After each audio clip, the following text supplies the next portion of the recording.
Sorry, okay, yeah. So I've got no sound coming through on the main feed. You touched out last week. Sorry, okay, yeah. So oh, we're on. I can hear something coming through now, guys. Sorry, okay. So oh, on. I can hear something coming through now, guys. It worked then. See? Typical IRM. Okay.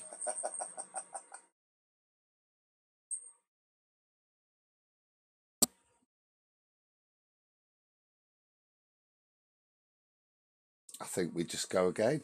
Nobody even heard it, Travis. We're just good to go. So welcome everybody. Got a little special different intro tonight. We've got a special guest. He's had a specially composed song. Yeah, I was pulling it off there. I thought I've turned it round. We'll do the explanation before instead of after. Josh hit the button.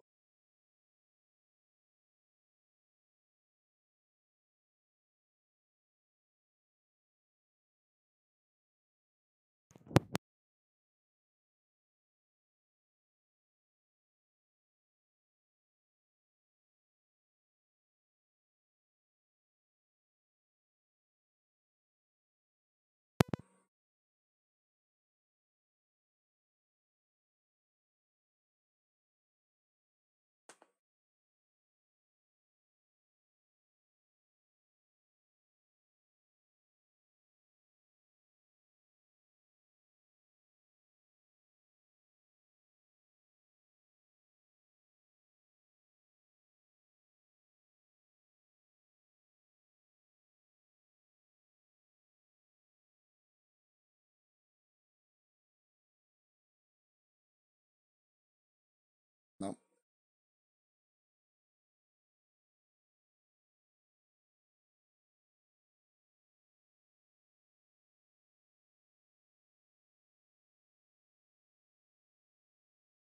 no,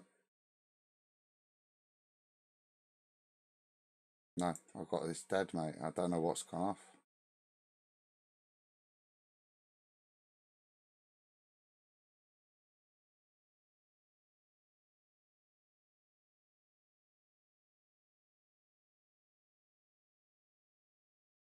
No, good man. Josh to the rescue.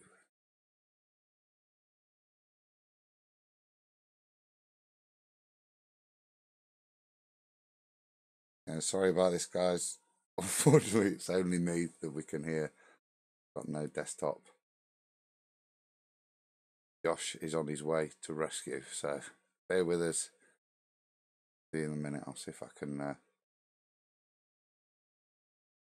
desktop with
I'm not holding anything down very well, Constance.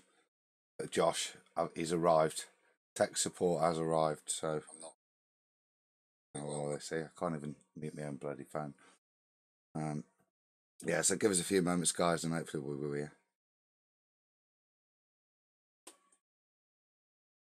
Yeah, I can hear you, Josh.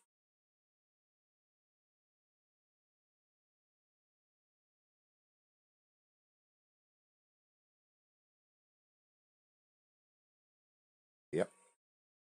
And on desktop.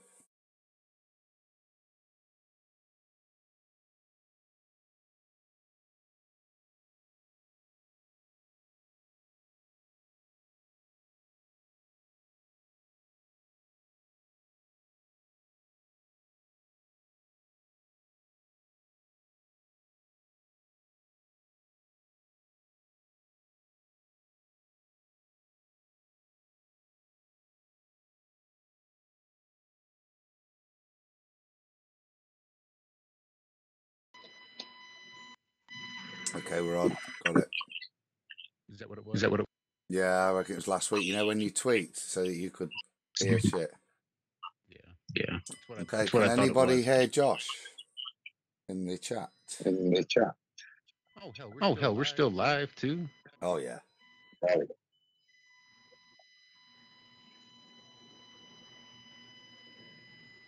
Yep, that seems to work.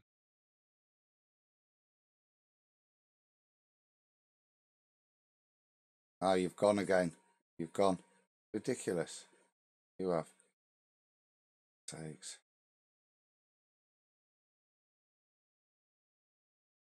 I can't kind of be on Skype too,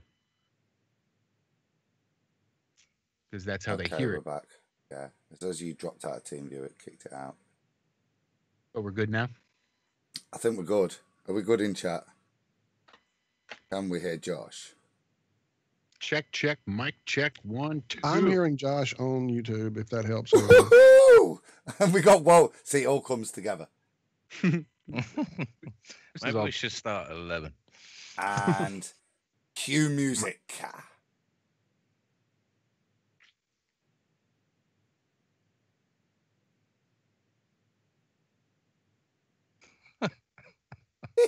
What, you think I got it queued up already, or you think I was busy trying to help with audio problems on Adam's side? I think you're the man. I think.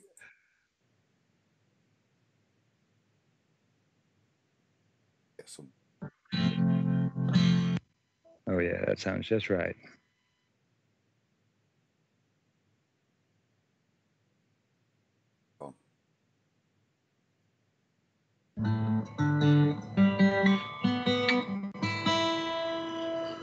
Oh yeah, that sounds just right.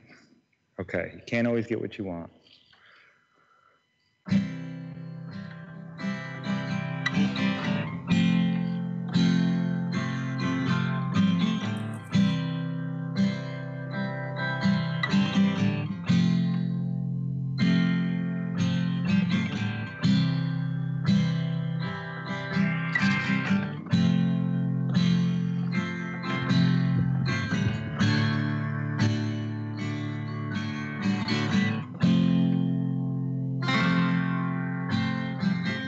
Saw her today at the reception. A glass of wine in her hand. I knew she was gonna meet her connection. Right, her feet was footloose man. Where you can't always get what you want. No, you can't always get what you want. No, you can't always get what you want. But if you try sometime, you'll find. Get what you need.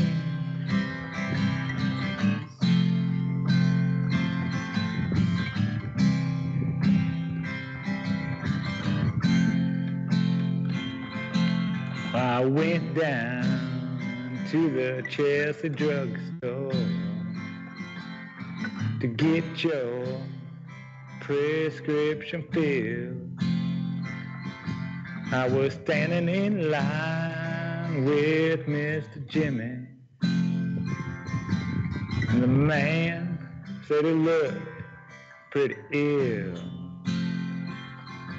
We decided that we would have a soda.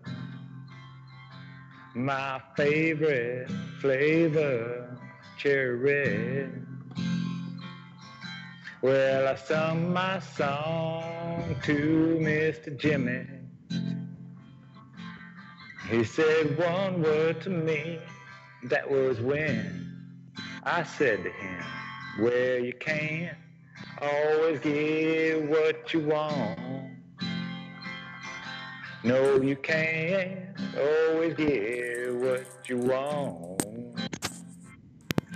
No, you can't always get what you want. But if you try sometime, you find get what you need. Oh yeah. Whoa. Oh yeah. Well, I went down to the demonstration to get my fair share of abuse, saying we're gonna have to meet at the station. If we don't, we're gonna blow the fifth amp fuse. You know what I'm talking about.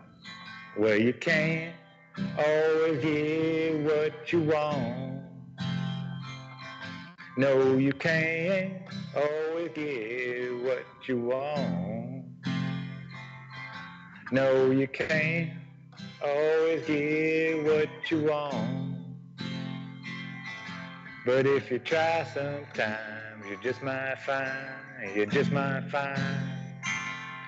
get what you need. Oh yeah. Whoa. Oh yeah.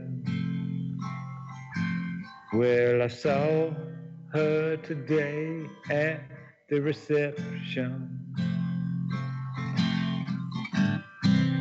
Glass of wine in her hand. She was practiced at the art of deception. I could tell by her blood-stained hands. Well, you can't always get what you want. No, you can't always get what you want. No, you can't always get what you want. But if you try sometimes, you find get what you need. Yeah. All right. Awesome. Thank you, Jeff. Well done, Zach. You get what you need. Sorry, give you a little bit of juice there on your voice. That's what I need, you know? Amen. Right, I so just we have actually a quick started. question. Absolutely. Jump right in there. When you said what you said about blowing a 50 amp fuse, what were you talking about? It's 5 amp, Travis. Don't you know? No, the fifth amp fuse. Oh, see, there you go. I always thought it said 50 amp. That's what I always thought it said. But anyway. Now it makes sense. It does make sense. The fifth amp fuse. Yeah, it makes sense. So who's going to introduce our guest then? Travis, you do it. Well, our guest comes all the way from... I'm in Maryland right now, sitting, waiting for my load to be deposited on my trailer. So I don't know what to say right now. I have no idea. Putting myself on the spot. I was watching the moon rise while Zach was playing, so it was actually a very enjoyable combination of his singing and the moon ingressing toward me. Probably close to full, isn't it? It is. It looks like it from here. There's a little bit some trees that are in the way, but it was full last night. Right. So it's Probably waning. Yeah. Well, let's do your proper intro, Travis. So Yeah. That was horrible. I did a terrible job. Please help me. certainly, I'll give you. Travis is a guy that I've listened to. You all know I listen to Nathan's, and he does himself an injustice as he'll describe himself as a placeholder. He's a guy that I've listened to, and it's a bit like our Josh. For me, he comes in with some sensible, poignant points and doesn't shout his mouth off or over talk people. He's a guy that I enjoy listening to when he comes on Nathan's stuff, and he's starting to spread his wings a little bit. And we were chatting this week, and I thought it'd be great if we could have him on, and there was a kind of real good link and reason, not just because I was hoping to bore him with a little bit of my maths. See, I'll take anyone that shows slightest bit of interest. Yeah. Tell me more. Yeah, good man. I love you. No, but more importantly, you and our brother Zach, they're kind of met up at the conference, and we're chatting, and I thought it'd be a great thing as well if you guys would maybe share a little bit of your from the conference, because you were both there, I think, and had a fantastic time. Well, even before the conference, Travis is one of the main reasons, him and a couple other people, why I actually made it to the conference. He bought quite a few hats off me to get me there. So again, Travis, thanks, brother. I appreciate it. Yeah, it was my pleasure. It was an opportunity to take advantage of the things that you love to do and contribute, hopefully, to the happiness of my children's heads when they're in the cold weather this winter. There you go. You're going to have a little fleet of Zabala clones as well, like I'm going to have, Travis. Mm-hmm. Good man. Well, on my little update, I think Esme was really missing Hank, because she hopped up on the bed, leaned over onto my nightstand, and plucked my handmade Hank's hemp hat right off of my nightstand and managed to chew probably a quarter of it. I'm not quite sure where it's all been to, but it's not all there now. So I'm going to have to place an order here very soon. I'm jealous now. I haven't got a hat. You're going to have to teach me how to sew. Home. Knit. In the spring. Can you do it? Can you do it with lockpicks?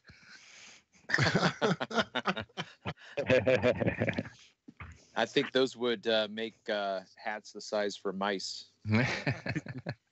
I have got a small head. But it was just a tremendous opportunity to put a lot of voices to faces, and Zach was one of them. It was just a delight to hang out with him while he was guarding the entrance, making sure no undesirables snuck their way into the conference. So, serious question then, Travis, about Zach. Good quality hug or not? Oh yeah, solid. You betcha. And he's a guy that is. I mean, you just feel the love. I mean, you really do. Just the way he talks to you and the way he communicates, and so just a really enjoyable time to get to know him. Even over the ether, we feel the love from Zach. Oh, no doubt. Oh, no doubt. Yeah, you bet. Yep, as someone who has experienced it firsthand, I completely concur. It is absolutely true. He radiates it. Yeah, it's very inspiring. I think I've tried to make myself a little bit more cognizant of being an encouragement to others, and I would say that Zach has reminded me of that. That's one thing I noticed too. Zach does. He inspires. Just the amount of things I wanted to change in my life when Zach was gone was incredible. The things that he made me cognizant of, things that I enjoyed about myself and made me where I was lacking painfully obvious. So It's always a pleasure having Zach around. You guys are making me blush here. Come on. Well, I will third that opinion, sir. It was a blast to have you here, and certainly can't wait for you to pass back down this week. And it was great, my brother. Sorry, cousin. Sorry, John. Well, Walter, you recently had another guest just leave, didn't you not? I did indeed. For those who don't hang out with us over there on TFR in the morning, which, Alan, so sorry we weren't there this morning, and you can't even understand how grateful I am to find you waiting for us 2 hours before our showtime this morning, when I regretfully had to go in there and set it for a rebroadcast. Due to the madness for the holidays here, it had just wiped us all out. I had my Marnier's attack this week wiped me out. So yeah, the holidays did me in. We just didn't make it this morning. But we met Zach there. We met our good buddy Alan there, and we met another good friend Salamo there. He's from Canada. He's got a blog out there, Salamo blog post dot. Help me, Josh. You look up Salamo blog post. I'm gonna find the link for you. But anyway, he and his lovely wife and daughter came down this way and stayed and saw this little town I live in. And Blogspot, I believe it's salamo.blogspot.com. Is that it? Okay.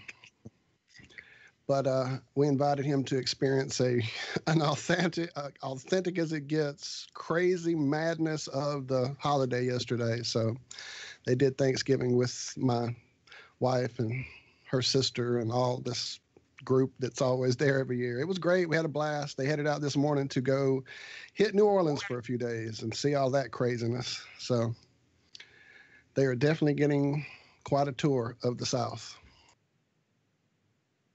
That's awesome. It's good to see Salamo head down south. Of course, they got here and it was cold. That's what he said. I came down here to get warm. You guys have got frozen pipes and stuff going on. And we had a couple of days of freeze this last couple of weeks. So they're going to head on down after this to southern Florida and find the sun. It's got to be somewhere down here, they said. So good luck. I love it, Walt. We saw all the flat Earth people meeting up just from the TFR link where you've met. So I think it's another great testament to actually the strength of the relationships and the friendships you build online. It's great. People can be bothered. I truly feel the absence already. I mean, they've only been gone a few hours, and it's already like, damn, they're not going to be stopping by later this afternoon, or they're not going to take off and go with us to see something else crazy tomorrow. Or it's just like when Zach left. It's just, man, family has gone away, and it's going to be a hard time getting over it. So speaking of family, I haven't officially introduced or met Mr. Travis here. Travis, I am Walt, Flat Earth Head on YouTube. Glad to have you here on the show with us. Thanks for having me. I was a little bit shocked to see my name in the liner, because when Zach said, "Hey, you want to hang out with us?" I was like, "Yeah, sure, I'll hang out." So when I saw my name there, I was like, "Wait a minute, I'm not the main guy, am I?" Yeah. What you'll quickly see here is you're just going to be one of the guys hanging out quickly. We'll probably hit you with a few questions and then just shoot the shit about whatever comes up, man. That's really what we're all about, getting to know you, really and truly. All right, sounds good. I just want to. I had a shit week last week, didn't I? Talked about it. I was at the funeral last week, and this week's been exceedingly contrasting, shall we say. The guys are aware, and I think a lot of people are aware. I've been helping people with regards to cancer and cannabis oil treatment. And that struck home recently with my best friend's mum, who's been engaged in this. And we had some news this week, quite significant, huge reduction in all the tumours, virtually down to not even worth worrying about. And I just want to say, this stuff's real. I'm investing my time and effort in it, guys, and it works. Please spread the word. And if anybody ever needs any help, assistance, an ear to bounce this thing off, because it is quite mad when you get engaged in it, then contact us here at Iron Realm and we'll happy do it. But you know, for me, the most amazing news this week. And when I read the report, the detailed report, it was quite outstanding. Way to go still, but really, really positive stuff. And yeah, fantastic, man. I'm buzzing. I couldn't believe what I was reading either, Adam. I think it was just it was just inspiring. It really was. I had to put a tweet out, and so far it's got 26 retweets and 59 likes. Yeah, really sparking things off. It's just proof positive, and I think we've got to run with this and keep pushing it forward and forward, and ramming this home until this medicine is made available for everyone. I think it's more poignant for us guys in the UK. The accessibility in the States now is improving and will continue to improve at quite a pace, I think. We wait over here, as always, for the pretend paradigm that those that are in charge are ruled by those that pretend they're in charge.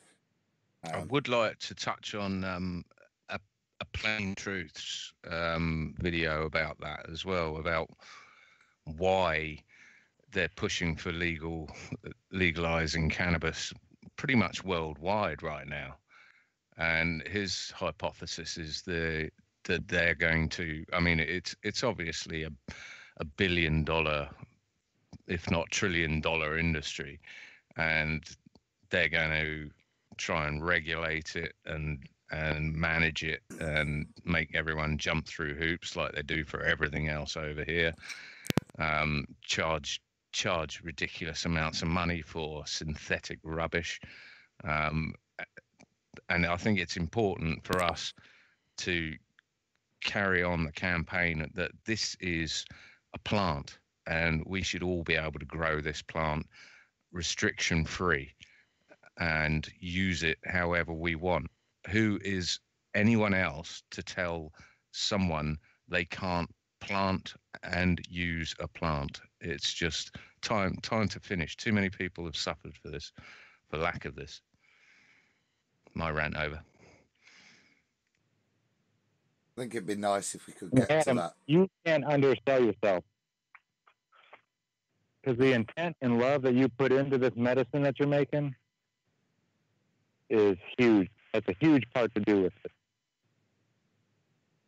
Love I is mean, key. you are actually the healer.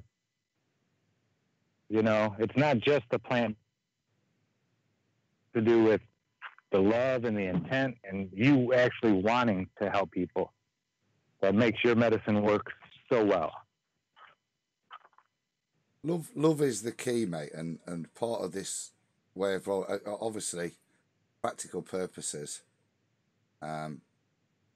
It's not feasible to necessarily make enough at once this becomes possible, but there is the thing that you have taught me, Zach, and continue to learn, and that's the alchemical side, and as what you allude to, and certainly for me, part of the project isn't making this stuff, it's showing family how to make this, because this is very expensive in the UK. Can't afford to go out and just make it all in one go. It requires, and it's time consuming. So actually for me, part of the alchemical side is to ensure that the family are educated to be able to make it, and in that comes the love that you're talking about. And like I said, we were very lucky to be able to get one of these, not the one I made, showed people how to make, but one that was made by family members. And like I said, it was huge in its THC component. It was absolutely one of the best stalls they'd ever seen. And what you allude to there, I think, is the key, that for me, as we break away from Big Pharma, and we look at these tinctures, there is the straightforward pharmacological side, but there really is the alchemical component. And I think what you teach with that, Zach, is awesome, mate. And cheers for heading me in that direction, pal. Oh, it's my pleasure, Adam. You know, just knowledge that needs to be shared with everyone. I'm glad you just took that step and actually, you know, it's a hard step to take for a lot of people. But you seem to take right to it, and that, you know, that's awesome. Travis, what do you think about with you. cannabis and what's been happening recently? Well, I was introduced to rethinking the medical practice about this time last year. And my first introduction into it was looking at the documentaries that were available for Max Gerson. Mm-hmm. And so I actually, at the time that I started learning, my friend's wife had passed away 3 years previous Thanksgiving. So this would be 4 years for him. This Thanksgiving was, I think, the 4 years since she's passed. But she finally succumbed to breast cancer. And when I learned what I had about Max Gerson, I was just so angry, because I believe that had he known that there was an alternative to chemo and radiation, I have no doubt that she would still be with him, because he's just devastated still. I mean, he loved her so much, and she had 3 boys, and it was just a tremendous family. Tremendous loss. And so I'm trying to continue to educate myself. Obviously, Max Gerson's treatment isn't necessarily focused on cannabis, but it's just another aspect of understanding the world in which we live in, that we have the ability, not only are our bodies designed to heal themselves, but the world is designed to nourish our bodies in order to do that. And I'm interested in learning so much more about that. So you raise an important point there, Travis, and that's it's not actually, this whole thing isn't just about the oil. It is about giving your body what it needs to rebuild as well, and nutrition is particularly important in this process. Clean nutrition, not necessarily any one strict diet, but really quality produce and fresh produce, whether that, you know, like I say, whatever type of vegan, meat eating, whatever it is. I think the importance is that we stay away from the processed foods in every extreme. It's a case of getting back to basics, isn't it? It's basic building blocks of life, like good drinking water and raw vegetables, you know, eating apples and fruit and juicing and things like this. It's all holistic. Yeah. The reason I raise that is that you are really stimulating cellular regeneration at this point when you engage in this process, this biological switch that you take. And for me, it's alongside of that. So it's therefore important that you give your body good quality bricks to rebuild with, and not bricks with flaws in, dodgy bricks. That makes sense. Mm-hmm. And so the nutrition alongside the treatment is really important. And you know, everybody's different, but the family plays a massive role in providing that nutrition for anyone going through this. And it really is, again, the best results. You know, love really does play a key, in support. It really is. You talk about the horrors of chemo, and this is not what people think as just some silly little getting stoned for three months. It's a very intense time for both the person that's trying to live normally whilst ingesting this amount, and it's hard for the family as well. And I say, for best results, nutrition is a really important thing. And there's a lot of work we're doing at the moment with it's stuff I want to get in touch with some of the guys in America on, which is to really kind of neutralize that mental high that the THC is given. And there's a lot of it's called brain blast or stuff that's really heavy in CBDs that seems to balance it out. And a lot of the stuff I'm wanting to do now, if there's anyone out there that's got any data on this, with regards to kind of trying to balance out and neutralize some of the stoned effect, for want of a better word, I'd appreciate that. And that's at ironrealmedia@gmail.com if anyone wants to contact us on that. Sorry, my rant over on that, guys. But that's an interesting point, though, about nutrition and good food. And that's another crazy nightmare that we're currently living in, that it's pretty difficult, especially here in the UK, to get decent food, to get real food. I mean, not every tomato is the same as every other tomato or carrot or apples, or even it's becoming a quest now, more and more, to try and get decent food. There is that, John. There is that quest for wholly organic. I think I wouldn't. I'm not necessarily saying that. I'm saying eating fresh. So if you're going to have a pizza, make a pizza.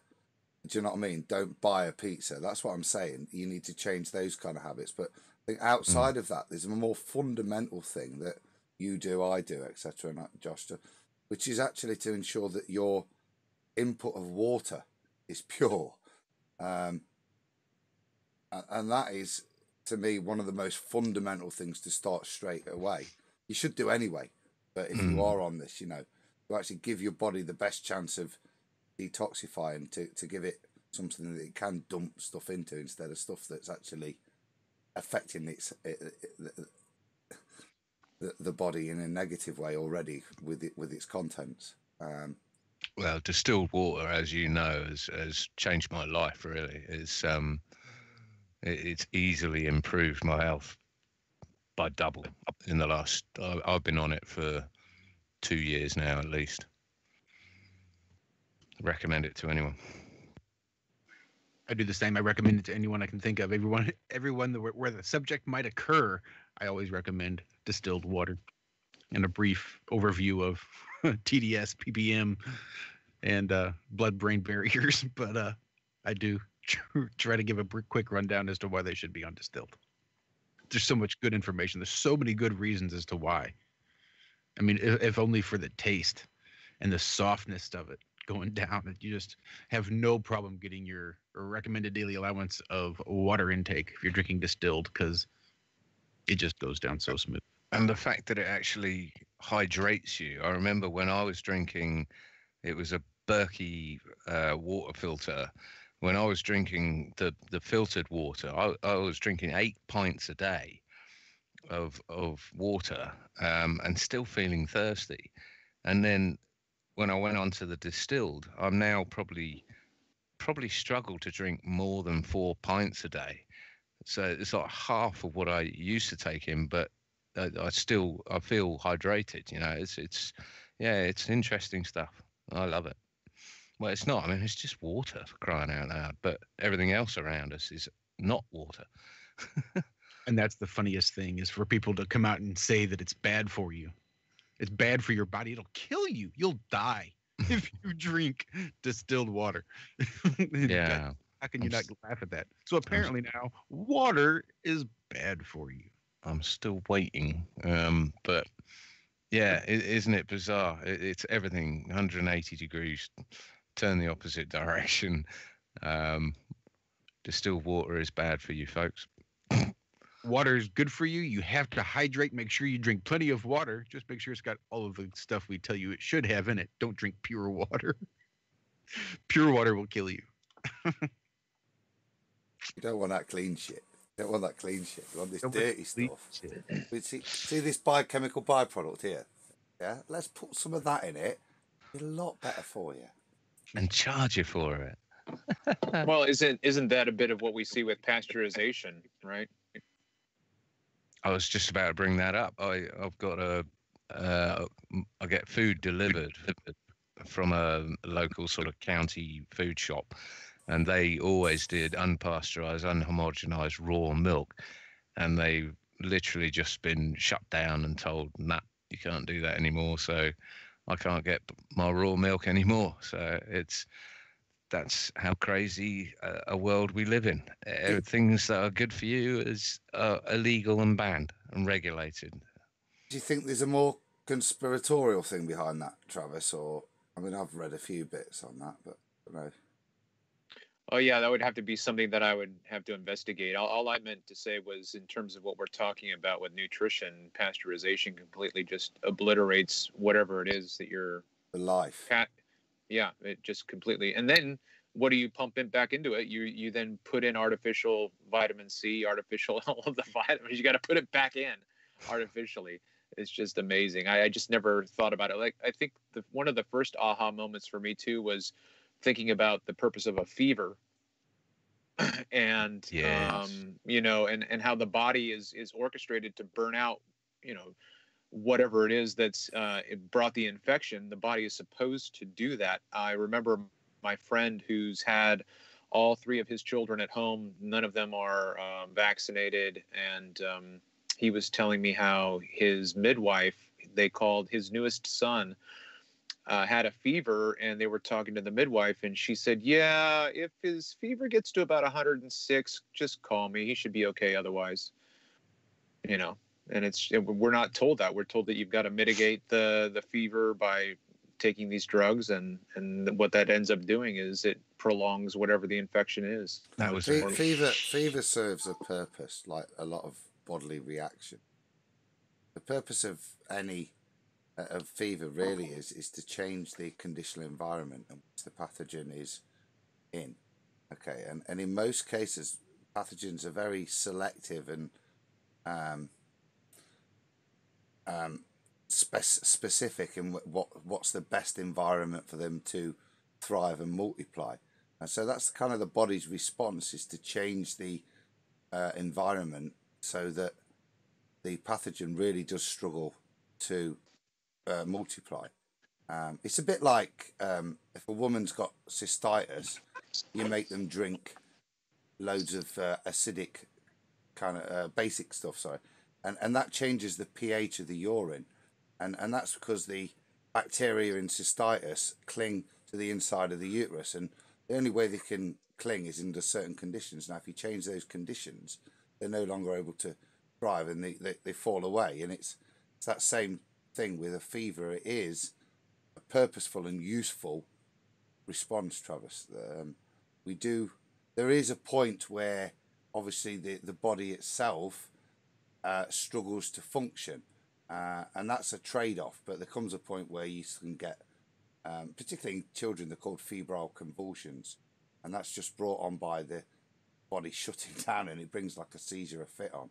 So, and that requires cooling, to cease it. So there is a point where actually, sadly, intervention is required. Whether that's modern medicine, whatever, it's kind of relevant, but there is a point where we do have to monitor it so that we don't cause damage. But in most cases, as she's saying, if you can leave it, it is actually beneficial to recovery, to allow that temperature to burn.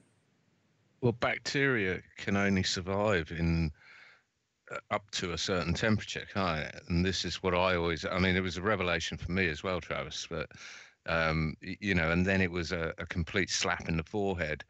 It was just like, of course it is. I mean, you get ill, you get hot, and your temperature rises and gets to a point where, like you say, Adam, things are uncomfortable or can't live in those circumstances, and they die off. It's a natural human body response.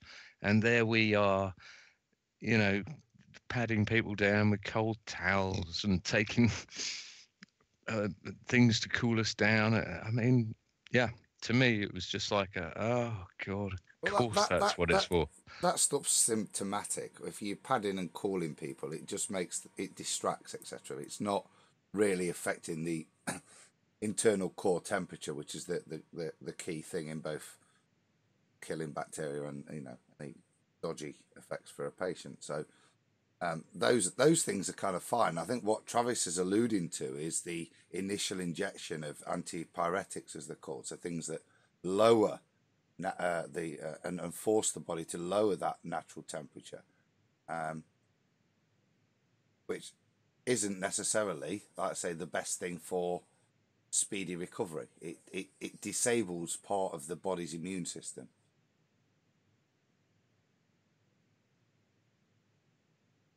Well, I've tried it since understanding it. I've tried it, and when I've got ill, I've just wrapped myself up in a huge ball and got as hot as I possibly can, and it basically had gone by the next day. So Absolutely. I'll go with those results any day. I don't take oat, mate, unless I really, really have to. There's a reason. But the girls, whether I've got a cold, anything like that, I never take anything. I don't take decongestants because I don't want to mess about with that mechanism. The only thing I ever do is physical removal with colds. So I'll mentholate, I'll steam inhalate, I'll sinus rinse to actually physically remove some of the byproducts of the cold. But what I don't do is manipulate my own biological systems. Do you know what I mean? Because that I think is he says that with bad sinuses, but there you go.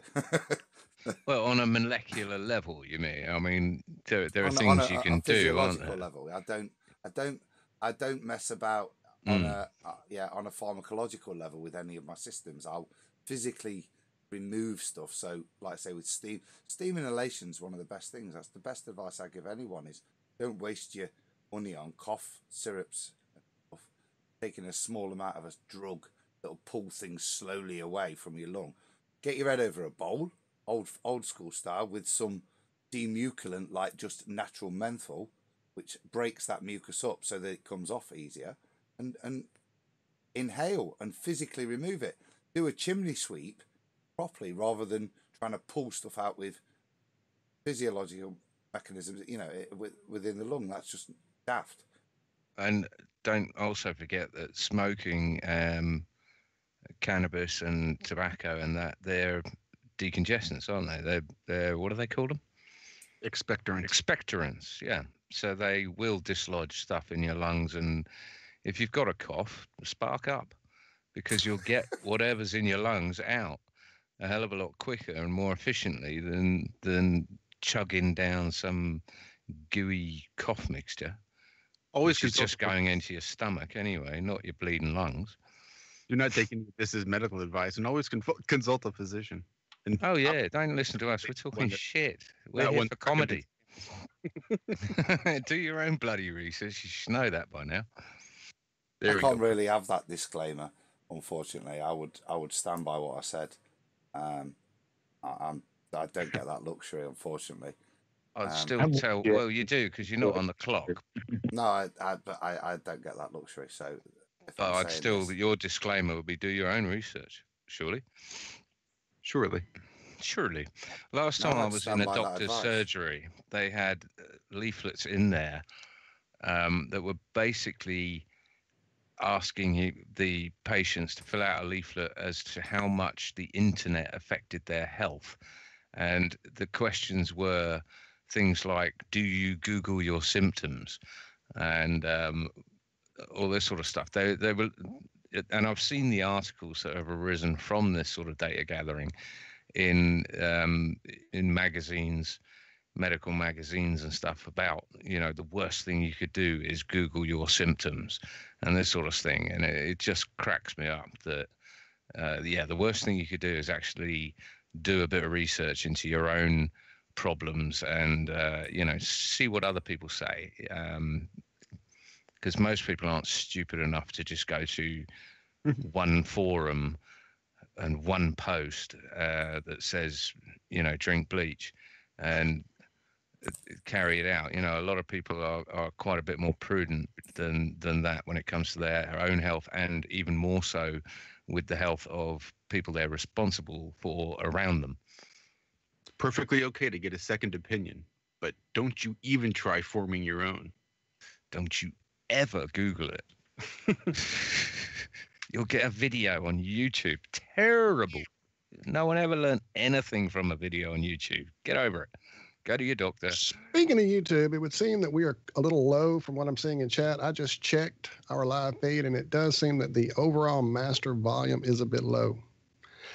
Hate to bring that up at this point, but I did see it mentioned in the live chat. Hello to everybody in chat there, by the way. I'm not going to start naming names. We'll be here 30 minutes, but glad to have you all here, especially those coming over from Martin's chat. Welcome. Thank you. Absolutely. What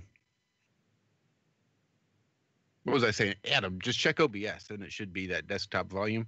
Just boost that up, make sure it's not in the red, and that should be good. Otherwise, I can... Yeah, it seems like to be like just the master overall thing, not anybody individually. It's just overall kind of low. I've got it maxed out and can barely hear us. Well, I think Adam is separate from everybody else through OBS. So his volume would be unaffected. So if he's low too, then I don't know. I would also advise a second opinion on that. If it's just one person saying it, they may just not have found their volume button. No, I checked it. I checked it on myself. I definitely listened, and we are lower than normal on our channel. Look, I just think, are we broadcasting? I'll have to do tonight. At this point, that's what I said. I hate to bring it up at this point and blow the whole works, but yeah, so just putting it out there. The thing is, Walt, I can't do it other than ask Josh to dial in. Constance Brune says we're good now, so sweet. It sounds like we got the air hostess flying the plane. I don't think I'm that qualified, mate. I'd be the bloke that loads the food trays in. As long as everybody's fine, I'm fine with it. So here, I got something. I think because Zach does not have any Wi-Fi where he is, we have him right now piped in on the flatline. So we had a call earlier, and it went and left a voicemail. And it was pretty awesome. Excellent. I love these. I get the voicemail. It comes to me in a text. I get it about 6 different ways when one comes through. So I have a pretty good idea of what it is. The voice to text isn't always accurate. So I had to read through it a few times before I could actually figure out who it was. But then I started matching up area codes and all that good stuff. So it wasn't long before I figured out who it was. So I've not listened to it yet, but I know pretty well what it says. So this should be pretty good. You're stalking them. Hey, Iron Rail Media, Paul on the plane, checking in. Thank God it's flat. Happy Friday to you guys. I am on the road right now, driving through some torrential rain up here in the Pacific Northwest. Hope you guys had some good times with your families yesterday. Whatever the reason you decide to get together. Am I right? Anyway, just wanted to leave you guys a short message, say how much I love you and appreciate you. Had a great time in Denver. Still have not come down from my high, figuratively and literally. And wish you guys could have been there. Hopefully you're making plans to hang out with us in Dallas, Texas next November. If we don't get a chance to talk here soon, I just wanted to say happy holidays. Love you guys. And keep it flat. So how cool is that? Very, very cool. That's awesome. Cheers, Paul. We appreciate that. Yeah, thanks so much, Paul. Thanks, man. Thanks so much, Paul. Paul was a cool guy in person, too, as well. I don't think I ever saw him without a big, giant grin on his face. Yeah, tell us about some of the people you guys met and, you know, what they're like. And, you know, is Paul on the plane like 6'5", as I imagine, or is he like 4'8", a pygmy? No, I'd say he's maybe 5'10", maybe 6 foot. I don't know. I think he was a little shorter than me, and I'm 6'1". Noxie's huge. Is he? He's like 6'4". He's a big guy. I had no clue. And what's his name? Robbie as well. He's massive too. Isn't he? He's a giant. Yeah, he is. Yeah, massive isn't necessarily the word. He's really tall, but massive, I think, would lend more toward him being stocky and built. But he is very tall. Yeah. No, you're right. It is the sort of stick insect of the flat Earth. No offense, Robbie. He requires some neck creaking, even for me at 6'2", mate. I remember when I met him in Birmingham. He's a tall lad, a very tall lad. So, who was the most interesting person you met? Sorry, what was that? Sorry, who's the most sort of interesting, or person you could have spent a whole night in the bar with, or anyone stand out that you wouldn't have expected? Yeah, I met a gentleman that works at Los Alamos Air Force Base, and we had like a 2-hour conversation Friday night in the bar, the lounge area, and just some of the stuff he was telling me. It didn't have. I mean, some of it was about his work and what he does and stuff like that. He's an engineer out there, but most of it was about his waking up and stuff. Mm. And it's just hard to believe that they allow people like him that awake to work there.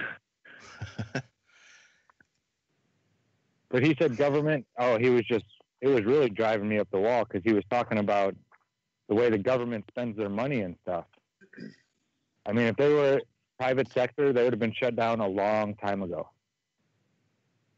They know they have billions of dollars they can go dip into, so they don't worry about anything. Like I would next year, or the year after, or the year. I mean, it's ridiculous. It's the same in any government, though, isn't it? I mean, it's just if you don't spend what you were allocated the year before, then you don't get the same budget again, and so you just have them wasting money on, traffic cones or something, or £1,000 toilets or £100 hammers. Like, this is what NASA does, and they know that the bank of we the people will never go bankrupt. And then I met an 80-year-old woman who has a farm in New Mexico with a church and her farmhouse on it. And she is no longer holding church services. There's going to all be truth services, she said. Oh, wow. Very cool lady. Very open, just awake. For her age, I was just shocked. But, John, I got her info. You would love this woman. She's all about knowing your rights and actually taking them back. Oh, very nice. Common law and stuff like that, yeah. Did you see the flurry earlier on Twitter about someone mentioning taking NASA to court? No, I didn't see that. There's a little ripple under the current. Who it is? I know of somebody who is claimed to is in the process of taking NASA to court. I'm just curious if it's going to be a matchup. Don't know who is it on Twitter? Yeah. No, can't remember. sorry guys to interrupt, but Walt, you got to take over with the chat, mate. This doesn't happen very often. You there, bro? I am here, sir. Let me get back to it. I was actually in our call trying to find something in my lettuce, my space lettuce. It looks like MIDI HC did a $5 chat. They wanted to know what globe. Hey, that's what we want to know. What globe? Oh. Shout out to MIDI. Thank you, sir. Travis, I've got a question for you and Zach, really, and it kind of relates to my experience of going to the UK conference. And when I think about what you guys say and how you describe the experiences whenever you're asked anything, and think about mine, when you go back next time, and this isn't a decrement of the quality of the speakers, but for me, I'm looking forward to next year's one, hopefully in Amsterdam. Please be in Amsterdam. I'll agree with that. Yeah, please. Ooh, I might be there. Please, Dee Dee. We'll see John in a ginger wig, please. But for me, it's about going back. It's about meeting the people, and as good as the quality of the speakers are, I really don't care. They could stick a Mickey Mouse film on. Actually, for me next year, I just want to meet the people again, and I just wanted your guys' thoughts on that in terms of for next year. What are you looking forward to? I would agree completely, and I think that the sessions are probably better suited for people who are new to the information.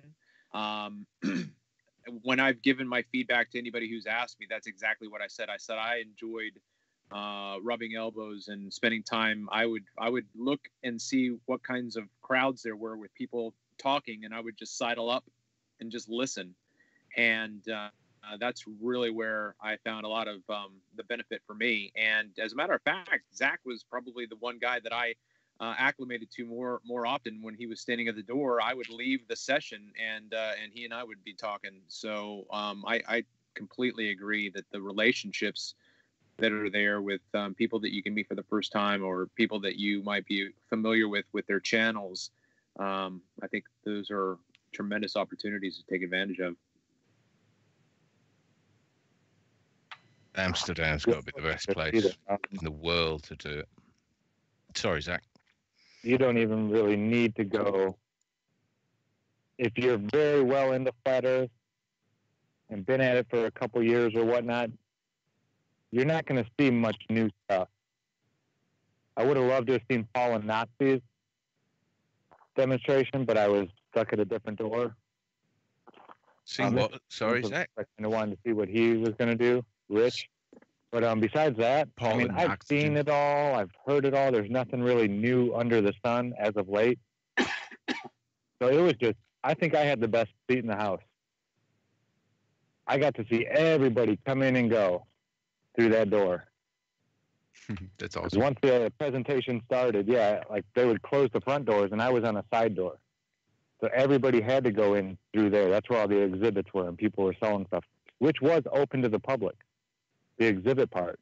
So you could have came into the hotel and hung out in the exhibit area and had just as much fun as everybody else. I'm not saying don't go and not buy a ticket because of that if you were planning on it, but it's really neat just being there. Like, I had a ball. I had a great time, and I didn't see one presentation. It was just the electricity in the room when there's that many, like Travis said, there were so many conversations you could just go and jump into. And they were talking about something interesting. It wasn't a sports event or this or that or some, it was a real conversation. Yeah, it's hard to it's surreal. It's hard to put words to being in a group of that many people that are all like-minded. That must be mad. It must be like going down the pub and instead of hearing about football and so-and-so's wife and such said such and such, they're actually having proper conversations about real life things. And yeah, I think I'd enjoy that. Josh, Sir. Yes. You reckon, right, we can get a commitment out of Savage? No. Not with regards to if it's in Amsterdam, he'll turn up. Because did you see how excited he was? Oh, I'll turn up, but you'll never know I was there. Right. Right. You'll be the quiet one in the corner that nobody talks to.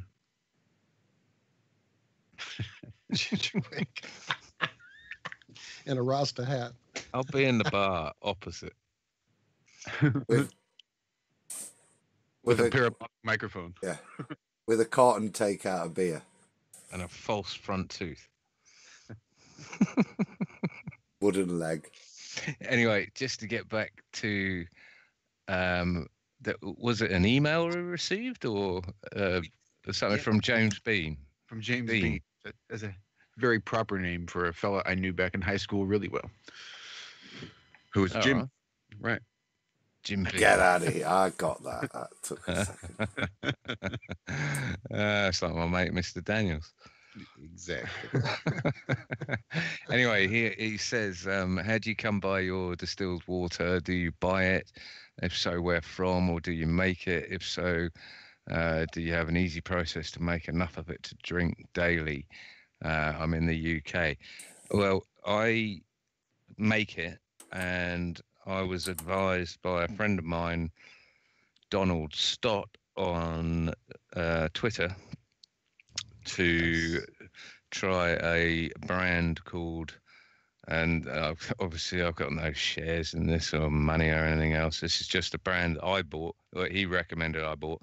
It was Viafosa, Viafosa, and I bought one of their distillers. I think it makes 4 liters a day or a night, in If you about give me a second, 3 John, hours. I'm about to pull up a picture of it because they are absolutely fantastic. And for 70 quid, $100. Okay, I've got Give a me picture, 1 second.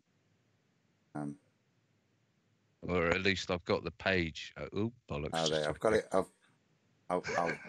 I'll quickly share with you guys just to show you what I'm showing. But there you go, John. Can you see that? Yeah. So the answer is I make it, and yeah, that's the thing, and it's been impeccable. I run it probably once every 2 days. I think it worked out. It cost 21p for 4 liters, I think. So it's pretty doable. But then saying that, drop me an email, because if you can't afford 21p a day in a lecky, then I can save you at least £1 in lecky a day, I should imagine. In the last year, I've halved my electricity bill, and they now owe me money. Righteous Force in chat says to make sure it's a stainless steel Yes. water distiller with a glass pitcher. Yes. There you go. Look, that's what Yep. we got on screen. Exactly He's that. I'd totally agree. It's really important that this, so this you can decalcify it regularly, and a little bit of vinegar is a fantastic thing. Once you've used it for quite a while, it'll calcify. So just that will just break it away, and then clean it up, and then obviously a nice glass. Because you've been doing this recently, Adam, haven't you? You're Yeah. not one to drink water on a regular basis, No, but I'm terrible, but we do it, and it's something that I've trying to do, and something I got out of in the summer, to be honest, John, because when I went away, I've not got it over there. But it is, the thing is as well, out of all of it, it tastes bloody lovely. yeah, it does. That's what I thought. I mean, when I first tasted it, and when my wife first tasted it, she said it tasted like water you've boiled in a kettle already. Yeah, And yeah, I but could understand that. But don't after a drink week or so, the first few distillates. Do not drink the first few flushers. no. Taste of metals. Need to clean the equipment up first. So make sure you flush it a good couple of times, I think, before you actually extract any water for drinking. And then what I do is have 2 like Kilner jars. I think they're 4 litre Kilner jars, and I have 2 on the go at once. So one's cooling down and the other one's being drunk, and keep them clean as well, and out of direct sunlight, so you don't get algae forming on them and that sort of thing. But yeah, very low maintenance. I use citric acid. I think it is citric. Yeah, I think it's just citric acid that you take the lid off, you boil it, you pour a bit of that powder in, and it eats the lime scale and the crud that accumulates on the bottom. You'll be disgusted by that. I'll tell you what's noticeable, John, but for me over the times is, because I'm a bit anal, so if I'm being honest, right, I clean Yes, it every time. Yes, I it clean can it make every gin, time. by the way. Sorry. Yeah, well, you could just, but I've cleaned it every time, and actually, it's very noticeable the different coloration of the sediment each time. The water you drink, you can see that the residue left behind isn't a uniform thing. Sometimes it's light brown, sometimes it's dark brown. You know what I mean? It's sometimes it's you know what I mean, creamy and just chalky. Very interesting that actually, if you look at that, the crap you're taking out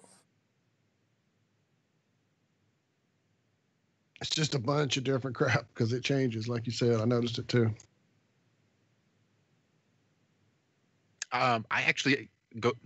One more thing, Constance in chat wanted to know, what is the name brand on that distillery you have there?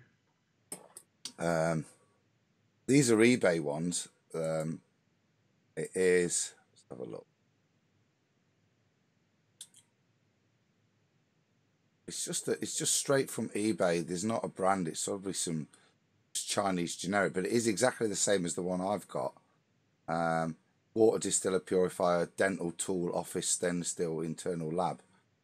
Is how it's branded. But there's tons of them. But the thing I would say is that the tip. I'm not sure who gave it, but make sure the equipment itself is stainless steel and the collecting jug is glass and not a cheap plastic collecting jug. So, and I think that I'm looking at them now and they're like 20-30 quid cheaper, the crap ones. You can see them with their plastic jugs. So just look for that, really. I think that's the important thing, not a particular brand. Just actually the stainless steel interior and glass jug. That's the thing. But they're about 70 quid, Josh. I'm not sure what that equates to in dollars. About $100, isn't it? So that sounds about right. And that may be my next purchase because I don't have a water distiller. I actually have to go purchase my distilled water. And sometimes it can be hard to find. They try to hide it, usually with the cleaning supplies, no less, because a lot of people like to clean their carpets with distilled water. A lot of carpet cleaners will recommend distilled water. Because it is, a vacuum water, it does clean things really well, that's for sure. But typically, I go to, of all places, Walmart. It was less than $1. It's like 92, 93, 96 cents, something like that. It's recently dropped, I think, down to 80 cents a gallon. So I'll usually stock up pretty well. We do probably 4 or 5 gallons a week, typically. I noticed it went up here, interestingly enough, recently. It is. Yeah, my Walmart is about 70 cents. Really? Yeah. Yeah, mine was around 82 cents and it went up to 95 cents just recently. And I was very aggravated about that. So, yeah, interesting. Huh. I'd be happier than a pig in shit if I had 70-cent gallon from my distilled water. I was happier than a pig in shit when I saw 80. Ooh, my water's down. Oh, well, I'm back. Don't know what happened there. Lost internet connection. Or coming to take you. Well, I heard a weird sound. I wasn't sure what happened. So, welcome back, sir. No worries. What did I miss? Still talking. Before we get too far off from the conference, both Travis and Zach, being there in the midst, feeling the energy, feeling the people, I know all about it. I experienced it back in the day a lot with some conferences I'd gone to. There's nothing like it. But I noticed even at literally the second and third one that I went to, and actually I had started out at the first one with this group of certain people back in the day, this project awareness group. Quickly, we all even started noticing that there were people there that really just weren't there for the right reasons or were watching for nefarious reasons. I don't know. There's some bad energy people in the group. Were any of those infiltrating the crew yet?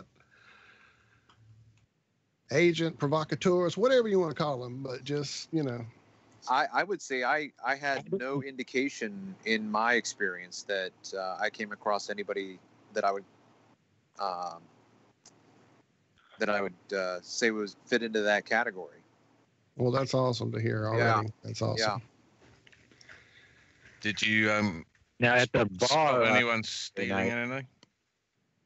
did you see that guy, Travis, the one in shorts going around hugging and kissing everybody on the cheek and all that stuff? No. Or had you taken off already? You mean at the last night? Yeah, Saturday night. No, I probably left before he got that far. Yeah, he was trying to get people to toast to Ra and all kinds of. He was weird. But I saw him hugging and kissing people. I like slow kissing men on the cheek for like long periods. And I was like, I hope he doesn't come in here and try that on me. He came in and I shook his hand. He was like, "Hi, friend. Let's be friends." And I was like, "Oh man," he had a totally fake smile. You could tell. And then he was like, I didn't want to shake his hand, but I was like, "All right, I'll shake your hand." Like, "Okay, now Ra." And he put his cup up like he wanted me to toast to Ra. And I was like, "No, not at all." He got offended by that. Huh. Yeah, it was funny. I was like, "No, I don't toast to Ra. Sorry." Huh. Yeah. It's an odd request, isn't it? That's an odd request. Yeah, at a flat Earth meetup, you want to toast to Ra? The heliocentric sun god? No. No thanks. Yeah, it was weird. He was a weird individual. But he was the only one that I saw there. Wearing shorts outside, it was like 28 degrees maybe. It was cold Saturday night. And to be fair, at a flat Earth conference, to meet one weirdo is quite staggering, really. You would expect. John, get out of my head. I was thinking the same thing because the ratio of really out there to just sort of out there people that I met at the UFO conferences back in the day was considerable. Yeah, there were a lot of weird people, and then there were the ones who were even beyond that. And I was definitely one of the weird ones, I can tell you for sure. So yeah. I was thinking the same thing. The ratio's a little off there. Yeah, I heard Nathan Roberts, I think, or Nathan Thompson, one of the Nathans, said something like that he appreciated the fact that the tickets were a little bit more expensive because if they were any lower, we probably would have gotten a lot more of those kinds of characters. Interesting. That is interesting because that's. I would love to do something similar, but completely for free. Walter, are you in a position to have that conversation at all? Because there's a whole bunch that we never did unpack. There is a bit. It's completely up to you guys. We certainly can. Let me go digging. 1 second. Shall we prep for that after the break? That's probably a good idea. We can. Well, I mean, we can come back to it because it does tie in, but it could be a whole separate standalone issue. Because it could ramble on, which would be great. Yeah. Exactly. I feel that this probably will set off one or two conversations. Oh, get on, you pair of fruits. Tell us. Don't be such a tease. I heard a little bit on Tuesday morning. Yeah, well, we are. I mean, aren't we really almost there? Oh, yeah, 9 minutes. You think there's 9 minutes worth here? And then we'll unpack the rest after. All right, basically, this is where all this happened. Some of you may or may not know our good buddy Martin Kinney and our friend Norbs from the Norbs project, that 432 project. That's what I meant to say. Sorry. They had not technically gotten together at the time. They both came on our show separately. They were both, communicating, and Norb had taken Martin's model and really tweaked it and made an amazing version and added some great music. And we all know the story there. Or if you don't, there's some stuff on our channel you can go back and check out for sure. Recently, as I was flipping around, I noticed that they had gotten together, Norb and Martin, and they were on Neo Glimmer's channel talking about this project they have coming up that's going to be debuting on December 21st on the solstice. They're calling it, I think, Universal Disclosure. We'll get to that in a moment as well.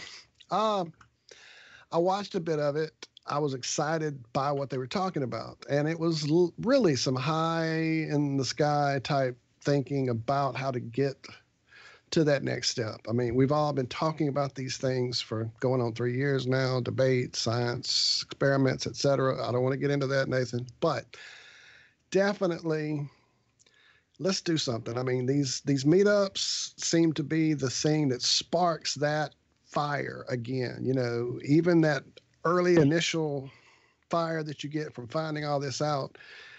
As you start talking to friends, relatives, you get looked at crazy, you get called a nut often enough, it does dampen that fire down a bit sometimes, unfortunately. meeting those like-minded people, having those conversations, that seems to be the thing that is sparking this let's do something in everybody. However, and you just addressed it there with your comment about the ticket price, that not only kept out the riffraff, it would seem, it also kept out a lot of genuine, heartfelt, honest, good people, full of light, full of love, that wanted to be there and experience this same thing. And unfortunately, in this world filled with the need for live credits, that doesn't always work out. That actually worked out for myself not to be able to go. Josh couldn't go. I mean, there was a lot of things that just unfortunately don't work out that way for everybody economically. And so that was also part of the discussion with Norb and Martin, because early on when Norb put out that amazing Cosmic Egg video, if you were sharing it on your channel, he requested that you not monetize it. And then he had some people that did, and he had to interact with them on it. And Martin kind of got him past the whole idea of that idea, the monetization issue. You know, we work, we do things, we make videos, we produce shows, we've had to purchase equipment, we've had to do this, we've had to do that. Whatever the reasoning is behind your monetization. And I do have to say that's kind of where I fell after a year of learning how to produce and play around with all this stuff. I'm not selling truth, I'm selling my time. And that's really where me and Norb spent probably a good 4 or 5 hours back and forth in chat talking about this whole monetization issue and how it has driven people pretty insane in this movement. There's the one hand where, okay, we need to have access to the information. Well, the information's out there. You can find it yourself, you know. It's the people who spend their time putting on these events and putting together these locations and the hotels. And you guys were there. You saw it was really nicely done. It was a lot of technical, a lot of sound system, a lot of lighting. I mean, there's a lot that goes into this. So I know I'm rambling here, and it's probably not going to get any better anytime soon. I'm really trying to get up to time for the break before I start reading all this long back and forth with Norb and I. How close are we? It's good, Walt. It's good. Well, essentially, it's just interesting subject. Weighing this whole thing. I mean, even here at Iron Realm Media, we early on didn't care. We didn't care. We weren't really worried about monetization. You know, it was only after we were like, well, we sound like crap. We need a mic. We need a this. We need a that. And it's like, you know, we're not by any means flush guys in any way, as you could probably see by the fly by the seat of our pants that we do on a weekly basis here. However, we do invest a lot of our personal time, a lot of our time away from family, a lot of our time away from friends, a lot of time away from things we would do out in nature, being part of the world instead of sitting here in front of this damn screen that's got us all locked. So, you know, even as I'm saying these things to you, I'm weighing this thing. I'm weighing even the things that Norb and I weighed on this discussion that we're about to get into. There is a way. There has to be a way for this to balance. I mean, that's really what this whole electrical universe we're in is about, is achieving that balance between these two sides of this damn thing. There has to be a way for it to work so that the people who put in the effort, the time, the expenditure of their life energy towards creating an event for people to experience, but then for people to be able to experience it without it costing them an arm and a leg. There has to be. There has to be.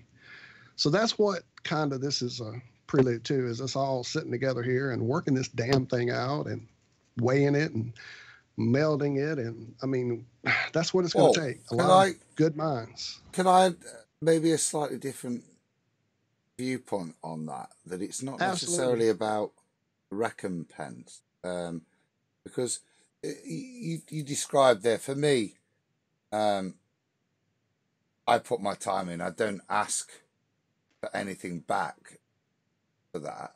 And luckily, I don't necessarily need anything back. And to me, it's not necessarily about giving back recompense, but it's about how can we allow people that don't necessarily have the ability to enact their desires, like going to the conference, how can we as a community enable that?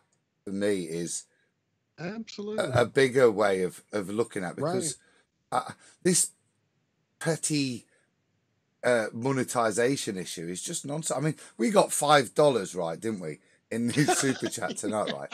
And as I've always said, Yes, mate, we did. Thank you. that money's there, and we might one day get a round of drinks with all the money we collect, or you know what I mean, or an evening of drink. Who cares? None of us are in it for that, and That's like a month worth of TFR work right there. Yeah, and that's the point, Josh. That there's this misnomer that there's money behind anybody that's doing that. That is exactly correct. Just farcical that you would slog like this for a $5 super chat, and it's appreciated because genuinely that'll be a tequila slammer one evening, and better be quick before the prices go up. But on that note, it's what was that note? I would like to just say that the Flat Earth Conference, I was quite pleased to see that almost all of it was available on YouTube for free. So it live streamed as well, as far as I could see. I didn't have time to watch it or whatever, but I know it's all there to go back and watch. But that's got to be a plus in the favor of the conference, that a lot of it went out free over YouTube. Yeah,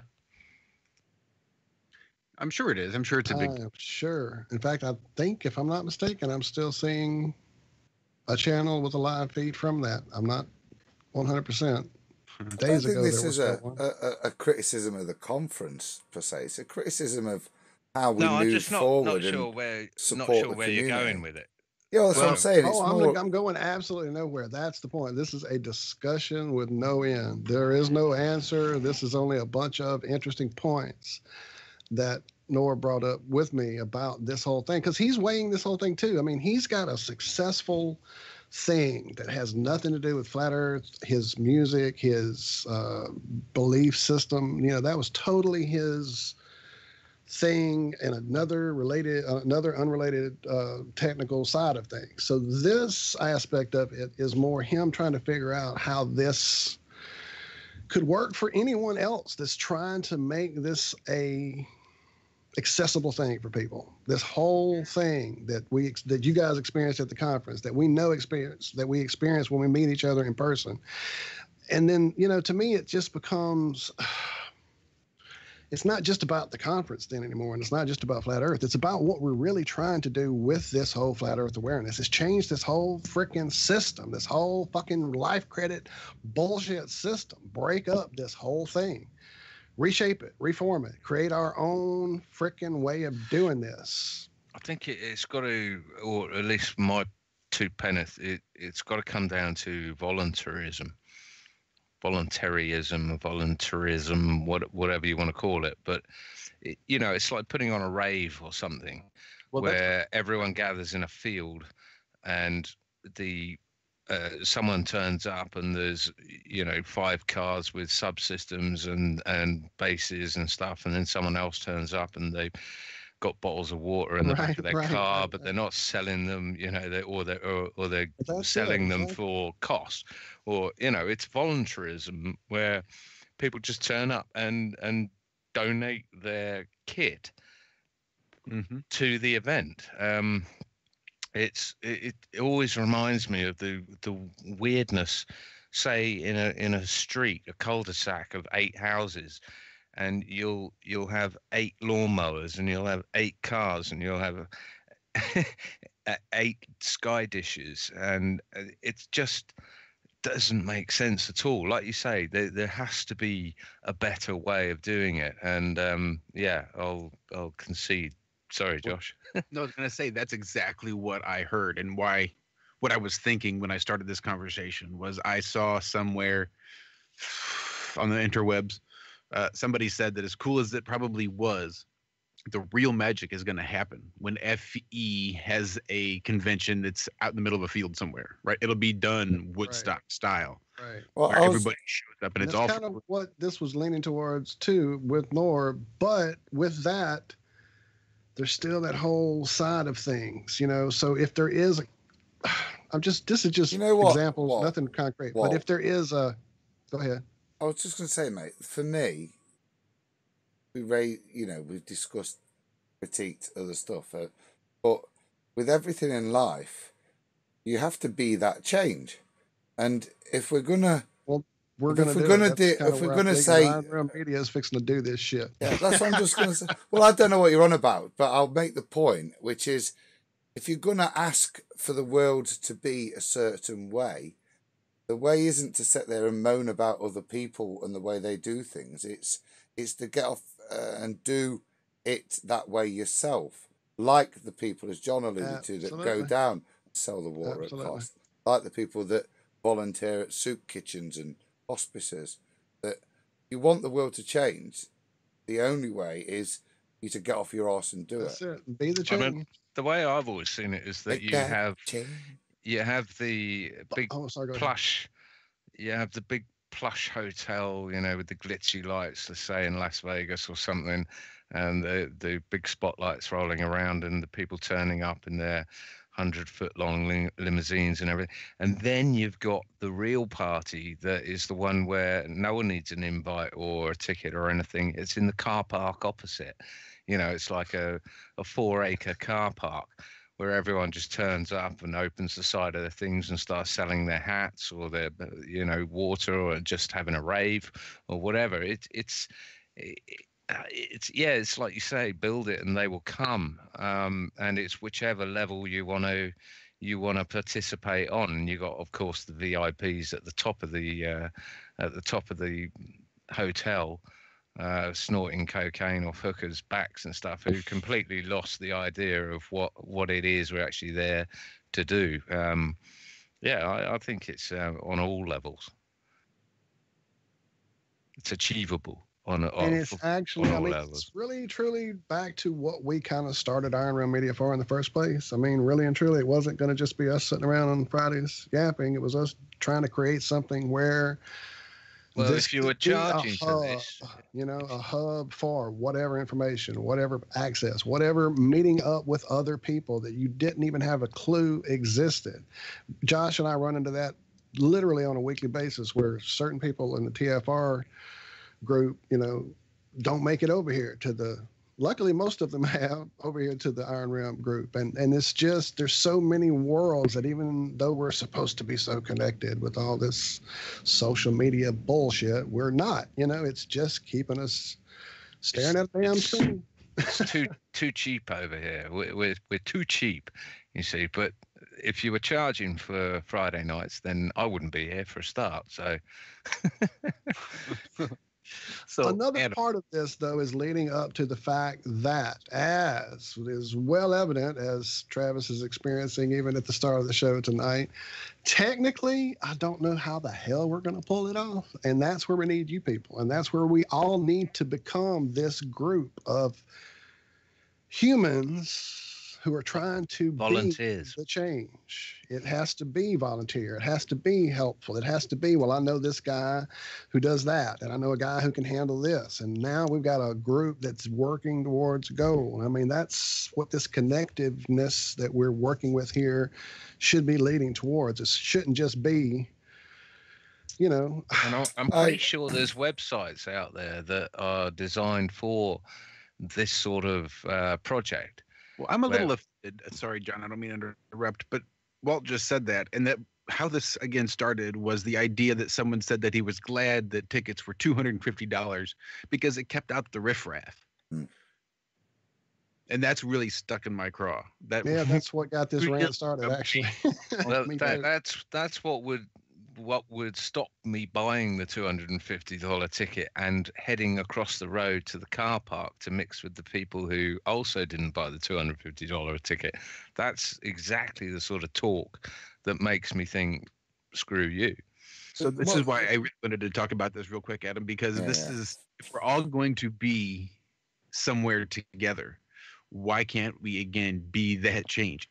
Texas is huge. There's lots of room in Texas. And I'm sure there's plenty of room in Dallas. I'm sure there's got to be some way to be able to host people that want to gather for the Flat Earth Convention that don't want to pay the $250 but still want to hang out with Flat Earthers and talk Flat Earth for 2 days. Loads of room in Wales, I hear. Right.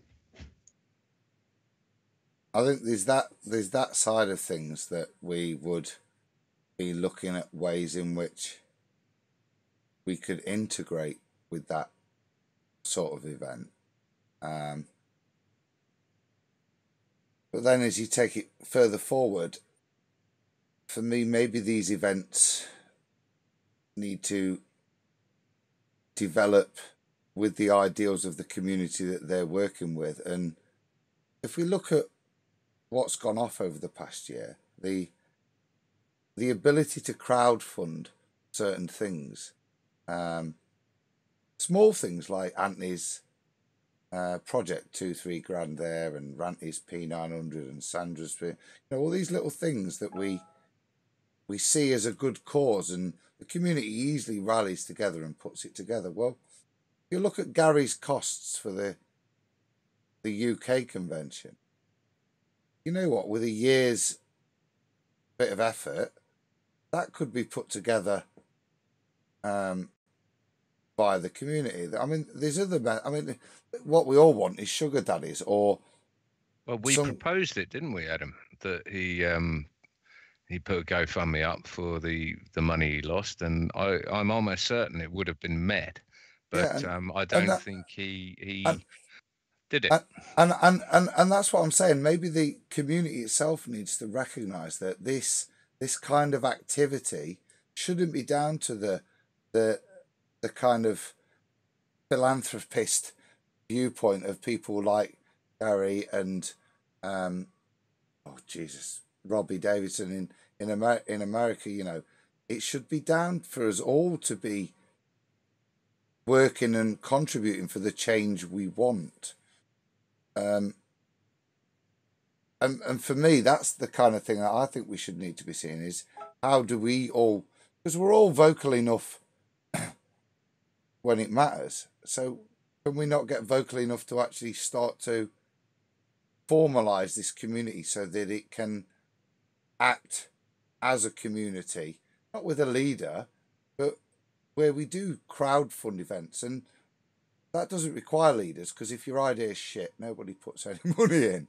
Do you know what I mean? But I'll tell you what, I mean, we're talking about events as physical things, but what about if we had an event that was a digital thing? Then it wouldn't cost anything. No one would have to travel anywhere, but it would need to be organized in such a way that you have a speaker on here, and then you have a Q&A and a discussion or a debate and a speaker on next. And none of this needs to be physical contact. I mean, that's what the conferences are for, and I think that's a fantastic thing if that's what you like. But I don't see why you couldn't hold the largest conference on that we've ever seen online. That's almost for free. Yeah, like a virtual conference. That's awesome. Yeah. Racer FE hit it in chat. That's a really good idea. And again, if we could just somehow connect multiple meetups, right? We could still do the multiple fields.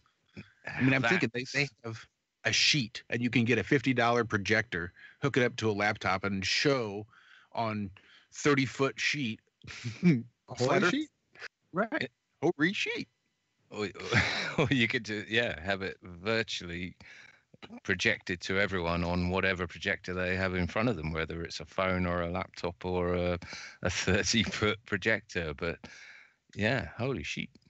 If each meetup had their own little presentation to give, then it's put out, and then it's projected and sent to everybody else who's watching and participating. You could literally have a 24-hour conference running for a week solid. Well, even if it's 48 hours, even if we did it the 2 days, just 2 days of something like this, where it's, I mean, even if it's a campfire with 12 people sitting around, just BS hanging out, talking, Well, they go live. Yeah, they turn their camera on. They go live. All you'd need, I mean, these days is a phone and a camera and And but it sounds like a perfect job for IRM with their technical skill and absolute prowess in this sort of area. I think we should put a tender in. I don't come cheap, Well, free. These kind of So- technical cock-ups take hours of rehearsal. Top dollar stuff, exactly. They do. I think we should put a free bid in. We'll host it. We'll sort it. We'll do everything. Shout out to Carl, our Iron Realm Media 24/7 channel. Yeah, he's DJing again. He don't even pick me call up. Feel like a jilted girlfriend. But there you go. There's some food for thought. Anyway, it doesn't need to be physical. It could be virtual. It just needs organising. It would take a year to organise it, just the schedule, and a certain core group to.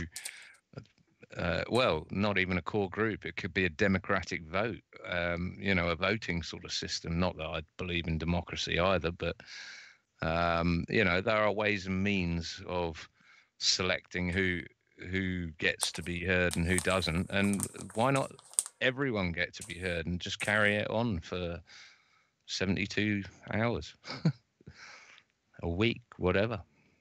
I think that's awesome. If you have something to say, if you want to present something, come do it and set up a car with a monitor and a microphone and present, right? You want to do it for as long as you want. Do it for 72 hours straight. And whoever wants to come and listen will come and listen. I bags on to somebody else doing the same effing thing with something else to say. I bag 6 hours. That's all I want. So 10 hours booked for John. Got it. All I want is just an hour, but you and Walt have to sit there. Is there my only prerequisite? It would be just 1 hour of condensed maths for you guys. There is a question I've got. I'm out. I'm back on the ball. I'm out of here. Yeah, it's $150. No, that's not sounding so bad. I think they've done beyond their tour of duty on that front. To be fair. Thank you, Savage. Thank you. Well, Travis, have you any thoughts on this idea at all? I know you've experienced it firsthand. I mean, yeah. What's funny is that Jamie from plaintruth.info said the exact same thing. I was talking with him and listening to a lot of the conversations that he was having with people, and he brought up the exact same thing. And as a matter of fact, I think he said that he was going to try to orchestrate something like that up in his neck of the woods in Northern California. So it's interesting that you guys brought that up.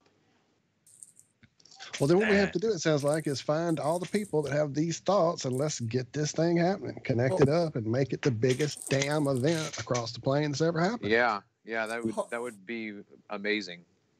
Horry Sheep saying something, John, in chat, and I just wanted to understand. He suggested some kind of a game like Second Life. Again. What? That's crazy. I never even thought of such a thing. That's brilliant. That is a good idea.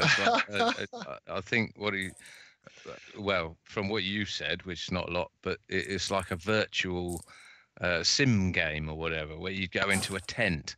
You'd wander off into your Minecraft tent, and there'd be someone showing a film. There'd be Martin Leakey showing a film on mud floods or something, and you leave that tent and you go out to it. But you could also go back to that tent and rewind it, or it would just start off where it finished when you left the tent and that sort of thing. Yeah, a virtual circus. Fantastic.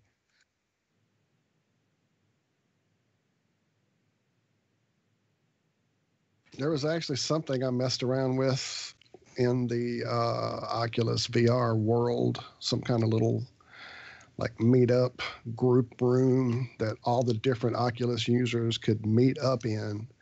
And inside that building, there was an area where you could go put a YouTube video up on a screen and everybody in there could turn around and watch it in the room. Or in another room, everybody was standing around this table playing, oh my goodness, Cards Against Humanity around the table in this virtual world. So yeah, of course, when I was in there, I was over there putting up Iron Rail Media videos on the YouTube, of course. Well, I didn't even think about the VR 360 goggles and stuff, and yeah, I see Z proxies. Z proxy in the chat, I just saw him in the chat. There we go. but I mean, that would be it, wouldn't it? On your omni-directional walk pad or whatever they call it, treadmill, with your headset on and your full body suit, and you could, the limits are endless.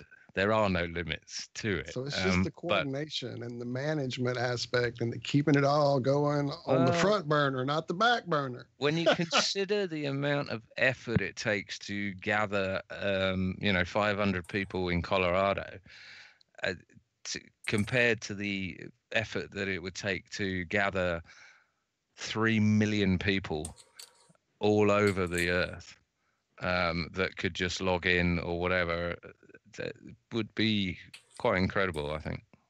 As genius as that is, I'm still prepared to travel. That we have as well. Yes, absolutely. There are in this country alone, there's 50 million people who speak Spanish that barely understand English.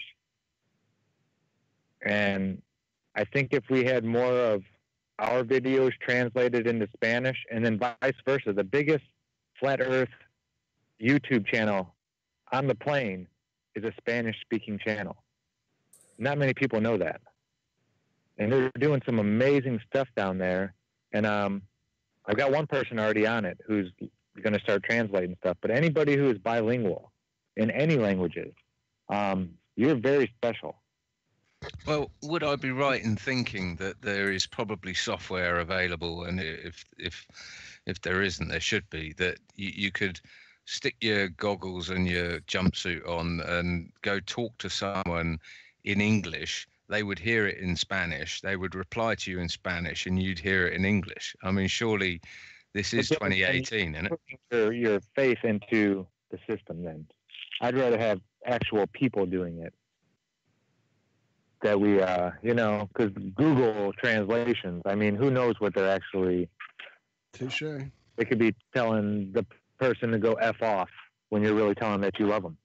Yeah, no, it's true. I mean, it would be nice if it was independent software and not Google translations. But that said, when we had Anthony Riley on recently, and he walked me through the transcript function on a YouTube video, and then do a quick search on the word or the idea that you were thinking of, and it came up, and it was just amazing. I couldn't believe it. I can't remember what we were looking for, but it was live on air, I think, wasn't it? It was live on air. Yeah, I remember. And I've seen advertisements for the real-time translators. Again, it's the freaking interwebs. How true it could be is still in question, but you're right, John. In 2018, I'm pretty sure they have that technology where it's pretty much just translated real time. Crap, hasn't the UN had that ability for a long time? At least they have somebody translating real time for them. You would think. Hey, something just occurred to me. I don't know, because I was having trouble getting in at the beginning of the show with my lovely technical issues. Did we all inform Travis that even though his name is in the show title there, he definitely doesn't have to feel that he has to be introduced again or questioned by name? If you have something to offer, please jump over our over talking asses and say it, please. We definitely are not, as you see, shy to talk. Jump in at any point. You definitely don't have to wait to hear your name, Travis. No, yeah, not at all. Not at all. I feel like the middle schooler who's invited to hang out with the college guys. No, dude, we're just shooting the shit, trying to figure this thing out. No, it's great. It's great. So I've got a quick question, guys. Are we sticking to the plan? Guess not. To a gravity break, or because we kind of botched that intro. I was just trying to buy some time. We were finishing out that little thread that we were talking on, and I knew we had some extra time to same really level, Josh. So I've actually even got it all pulled up, ready to go whenever you guys are ready. So let's wrap it up, and then we could possibly do a little bit of maths after the break. I know you're desperate for it. And some plumbing. Ooh. Where's my Really? guitar? Well, minus Walt's recent caveat, Travis, if you want to just give everybody your contact info, how they can get a hold of you and all that good stuff while we're at it. Okay, sure. So my YouTube channel is The Plain Truth, and trust me, I wish I could go back and change the channel name, because every single time I mentioned it over the conference, they thought I was Jamie from aplaintruth.info. Right. They're like, your voice sounds different. I'm like, yeah, that's not me. But, Travis, you don't need to worry, mate. Us old men over here have the trouble that actually you're quite cool, because the plain truth is fine. We always thought a plain truth was a Planet Ruth. So yeah. don't, mate. No, Don't cuss it. That's too funny. I love Sorry, it. That's Travis. better than Neat Orcs. Yeah. But yeah, if you want to contact me or whatnot, my email address is rethinkthecurve@gmail. rethinkthecurve@gmail.com. Nice. That is good. Sweet. Well, Adam, you think you've got to have this under control?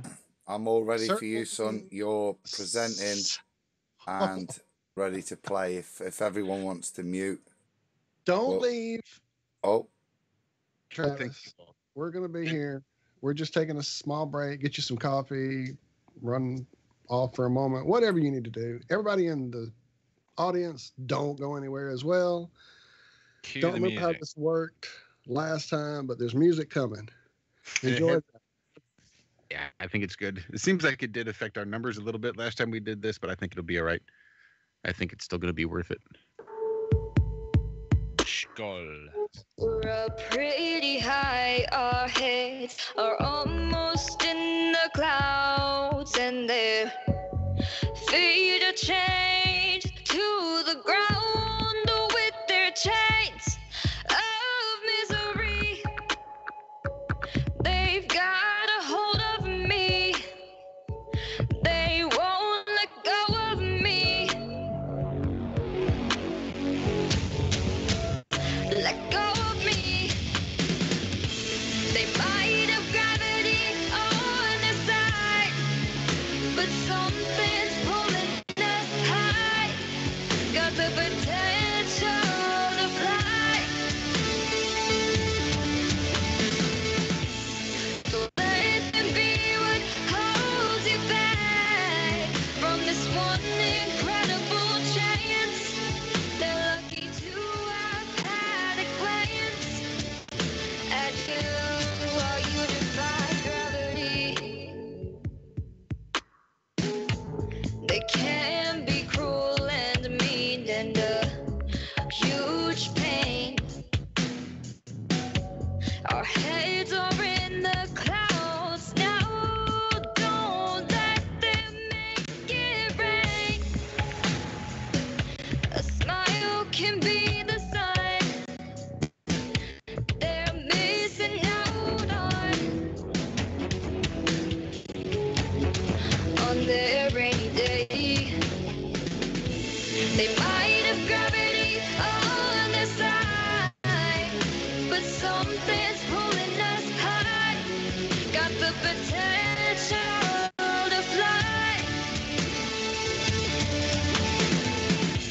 Don't let them be what holds you back from this one incredible chance. They're lucky to have had a glance at you while you defy gravity. Defy gravity.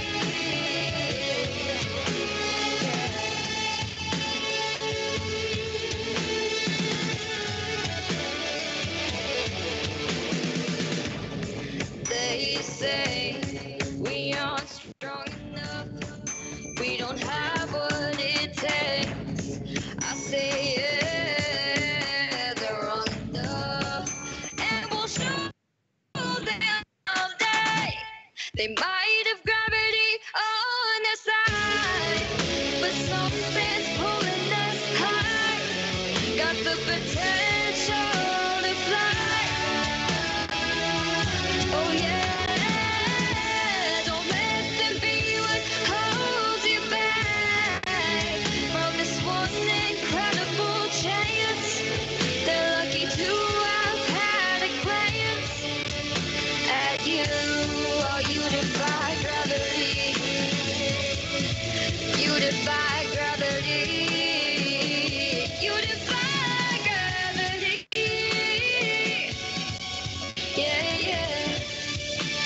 you.